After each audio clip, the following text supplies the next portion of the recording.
Hello and welcome back to lesson 4 of our scary adventure story writing cycle. Now, we've been looking at the story Killer Corn, which is about two children who are chased by a terrifying creature and they have to try and escape and basically fight for their lives. So you should really be thinking about what is it you want to do? Who are your people going to be? Where are they going to be? And what's going to chase them? We will be having a planning lesson in the future, but it would be a good idea for you to be thinking about this. Now, in this lesson, we're not going to listen to the story Killer Corn again, but we are going to look at this LO, which is I can write a setting description. So please write that in your book, press pause while you do that, and then when you've done it, come back. Okay, welcome back. Let's take a look at the setting description from the story. Soon after, it's great fronted adverbial, soon after they stepped into a glade. Now, a glade, in a forest, there are areas where there are no trees. And you would be walking through the trees and you will come to a glade and it will just be grass surrounded by trees. Could be about the size of our playground. That's a glade. From above, the moon bathed everything in a ghostly silver light.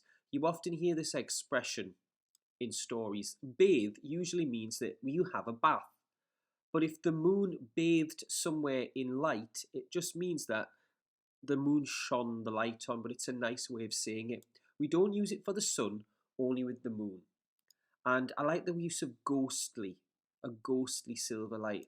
Ghostly makes me realise that something's going to happen in this story. Small creatures rustled in the undergrowth. Now, the undergrowth, when you're in a forest, you have all of the plants that are down on the ground that are tangled together and small creatures hide in there. We call that the undergrowth. And nearby, a solitary owl hooted eerily. So an owl, that's a bird that comes out at night and it hoots. Solitary means on its own, alone.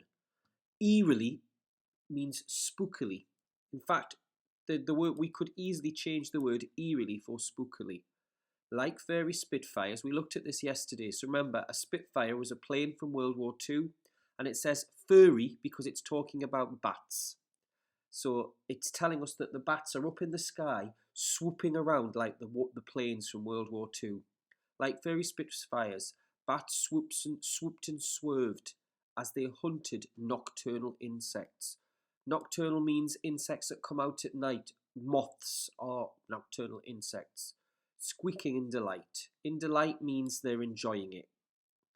The unpleasant odour, an odour is a smell, of decaying leaves hung on the air. There's another clue that this is something scary is going to happen because there's a decaying means rotting leaves. Now, if we look at our senses, so we've got sight, we've got hearing because there's the owl is hooting, the bats are squeaking. There's no taste. Taste is often the hardest one. There's definitely smell because it's the decaying leaves. Now, and there isn't any touch. So we've got three. We've got sight, hearing, and smell. I'm going to look at another picture now. Now, this is all you really need. You just need a paragraph. Because that's when you write your stories, really all you will do is have a short paragraph about setting. So let's take a look at this picture here. So this is a very famous bridge called the Golden Gate Bridge. And it's in San Francisco and it connects two parts of land. Cars, bikes, people that are walking go across the bridge. That's the seawater. And we can look at the sky there. Sky's a nice colour. There's houses in the distance, hills covered with houses. There's water. So when I'm thinking there, seawater, I'm going to think salty smell of seawater. I'm going to think seagulls, maybe traffic and honking their horns.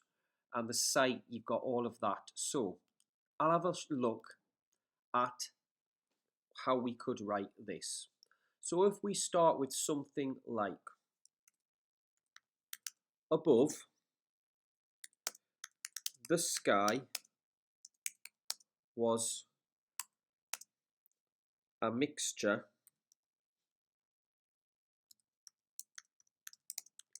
of gold and pink.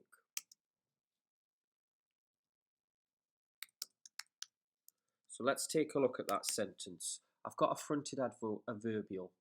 The sky was a mixture, okay, of gold and pink.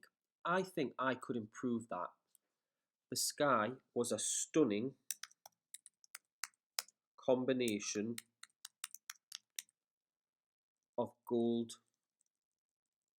Now, I'm sure there are other words that I could use for pink. I could look up in a dictionary, a thesaurus, for a shade of pink. Now, at evening, it's dusk. So I'm going to say the dusky sky. We have dawn in the morning, we have dusk in the evening. Right? So, on the bridge, we'll say there was busy traffic. So, the sound of honking cars racing across the mighty bridge filled the air, and seagulls could be heard screeching above. Now, the sound of honking cars racing across the mighty, I'm going to have another adjective here. So the bridge is made of iron. So I'm going to put iron, the mighty iron bridge. Now I've just realised I always give you a tip on how to write a description, and I always say it's helpful if you use a character, because the way that I'm writing it without any character, it's actually quite tricky.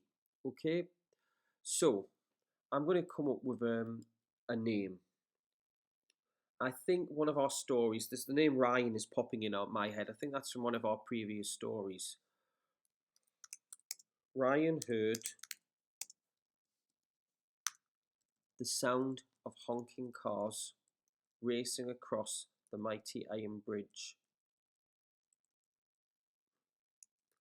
and seagulls screeching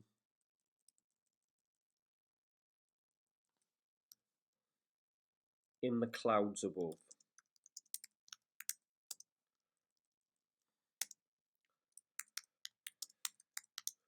From below, so Ryan's on the bridge. From below, the salty aroma of ocean air tickled his nostrils. So his nostrils is his nose.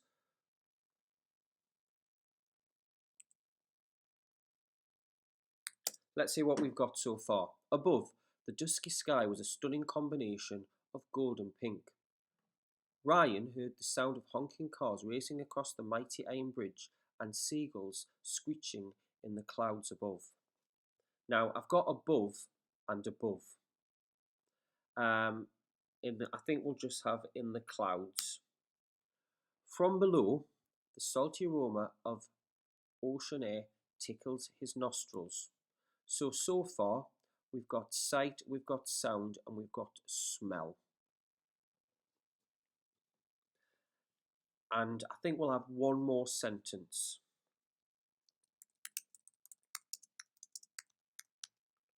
Scanning the horizon. That's a fronted adverbial.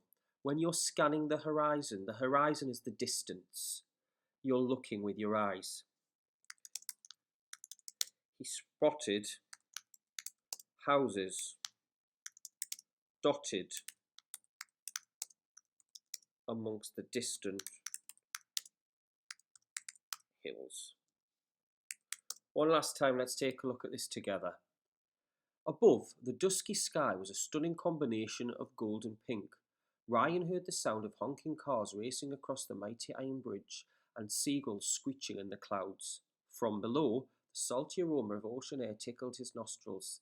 Scanning the horizon, he spotted houses dotted amongst the distant hills.